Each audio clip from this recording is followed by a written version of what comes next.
What's going on, YouTube? This is Sorare Teacher again, and today I'm coming with you with another episode to talk something that a lot of people don't necessarily spend a lot of time on, which are players that you definitely want to avoid. Players are definitely going to be overpriced for the upcoming MLS season. So without further ado, let's jump into my top three most overrated players for the upcoming MLS season in 2022. For starters, we have right here a guy who really took the league by storm last year for Vancouver, which is Brian White. Now, came over pretty recently, I believe, from the New York Red Bulls. He took over for Cavallini when Cavallini went down, and he really did do a good job of scoring a lot of decisives, scored a lot of goals. However, there's a pretty big problem with him, in my opinion. And actually, if we go over to FBref, which is an excellent site for looking at statistics, if you've never heard of it, I highly recommend looking at this site. Not only can you look at how well that player performed in his own right, but you can also compare that player to players within the same league, in the same position, and in this case, the forward position. Now, when we're looking at Brian White's stats from last season, you can see he did pretty well in a number of areas, right? Pretty good in terms of non-penalty goals per 90 minutes. He had a pretty high number of pressures, which is something you like to see from forwards because it means you have a higher chance of getting a better all-around score. You can even see won most of his aerial duels, number of blocks, so pretty active in the front lines there for Vancouver. However, look at some of these other stats regarding things like touches, regarding things like shot creating actions, especially. Look at how low these numbers are. When you look at the number of shots he takes compared to other forwards in the MLS, look at the number of shot creating actions, things he does to help other people get set up for a shot, or to help produce a shot for himself. He's really at the bottom of the league.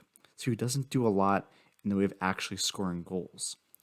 So what this tells me is when you compare the number of shots he takes, the number of actions he makes that leads to a shot, and you compare it to the number of goals and decisives he actually scored last season, he actually got pretty lucky. Statistically, he was very, very lucky last season. And so in my opinion, I kind of expect him to be a flash in the pan.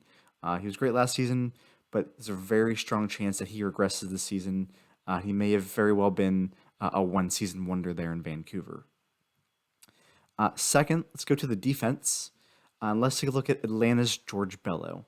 Now, George Bellow has been very popular. As you can see, despite being a fullback, he has a pretty high price, pretty priced almost nearly a fifth of an eighth, which is quite high for a fullback in my opinion. He got some fame with the U.S. men's national team, getting some international starts, some attempts there with the international team. So well-known figure, very highly touted prospect there on the left wing for Atlanta. However, as a Sorare player, you definitely want to avoid this guy. And here's for a couple reasons. If we go back to my favorite stats site, FBref, you can look at what he did right and what he did wrong. Now, in terms of what he did right, you can see he got a lot of touches on the ball. He actually got a lot of touches within the penalty area, which is excellent. It means he could potentially draw a penalty, get a decisive that way. Took a good number of shots for a wingback. But here's the problem with what he did last season, which is really bad for something like his all-around score, especially for fullbacks. If you look at the number of things he did defensively, so interceptions, tackles, clearances, and especially progressive carries, which is super important for a wingback. And when I say progressive carry, it just simply means did that player advance the ball up the field? He was well below average to the average wingback or fullback in the MLS. You can see here 35 percentile for progressive carries, so he barely moved the ball forward. He was really not involved much at all defensively. And so when you're thinking about guys who are playing defense and fullback, yes, fullbacks are naturally not as good as center backs in the game, but if you are going to get a fullback, they have to be more involved in pushing the ball up the field, like a Kai Wagner for the Philadelphia Union, for example. Even though he's a fullback, he typically scores very well because he gets the ball up the field. He gets a lot of attempted assists as a result. But he's really more involved in the movement of the ball up the field, which has helped a lot for his all-around score. So if you want to get a defender, if you're looking at fullbacks, Bellow is highly, highly overrated.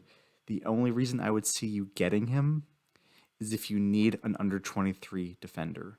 Other than that, he is not worth the price that he's selling for. Definitely one of my most overrated players compared to his so rare price.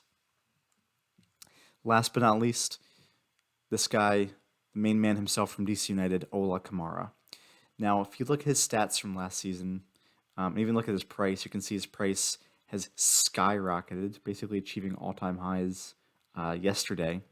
You might be thinking, this guy's probably worth the price, right? He's probably worth spending nearly a fifth of an ETH on, because look at that goal total, right? 19 goals, 4 assists, 23 decisives total last season, and 28 starts. That's a lot of decisives. However, just like Brian White, his stat line does not reflect his actual performance last season, and he should be expected to regress. And here's why.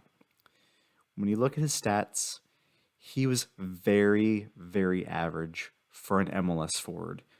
50th percentile for total shots per game. Pretty low in terms of his activity up front. He was pretty much kind of just like a poacher or a target man. Wasn't really involved. The main goal was to get him the ball.